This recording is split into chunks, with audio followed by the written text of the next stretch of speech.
Ada satu hal yang salah menurutku ketika orang belajar tentang Islam pada saat ini, terutama di Indonesia. Yaitu adalah dia cuma mengartikan Islam adalah agama ritual, yang selalu kita akan ulang-ulang terus sampai orang akan paham. Kenapa? Karena begitu dia memahami Islam hanyalah agama ritual, maka segala sesuatu dikembalikan pada perkara-perkara mistis. Kenapa anakmu bisa bodoh, kurang sholat?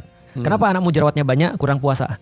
Kenapa misalnya kamu sering marah-marah, kamu kurang tahajud dan seterusnya? Kenapa misalnya kamu nggak rezekimu nggak naik-naik, cuma gitu-gitu aja? Karena kamu kurang sedekah. Selalu dikaitkan dengan perkara-perkara mistis. Padahal Rasul tidak pernah mengaitkan perkara-perkara mistis dengan Islam. Rasul nggak pernah. Nggak pernah. Contoh, ketika ada seseorang datang pada beliau, lalu dan beliau mengatakan, orang ini mengatakan, ya Rasulullah, aku nggak punya uang ya Rasulullah. Apakah Rasul bilang sholatnya diperbanyak atau sholat duha deh, coba?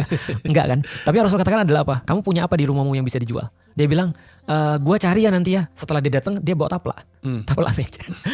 Rasul bilang, siapa yang mau beli taplak ini? Dibelilah oleh para sahabat dengan harga 2 dirham kalau nggak salah. Nah, tapi konsepnya yang paling penting. Rasul bilang, 1 dirham kasih ke dia, beliin makanan, kasih makanan ke keluargamu. 1 dirham beliin kapak, nanti kamu ngapak di tempat ini ya. Setelah itu terus kemudian jangan datang ke aku lagi kecuali setelah 15 hari kalau nggak salah.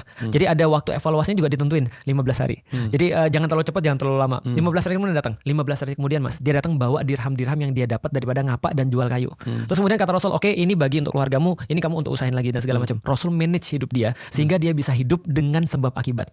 Artinya Rasul tidak dengan pernah sebab akibat. Rasul tidak pernah memisahkan sebab akibat daripada Islam. Karena Islam sebenarnya adalah yang harus paling masuk akal soal sebab akibat itu.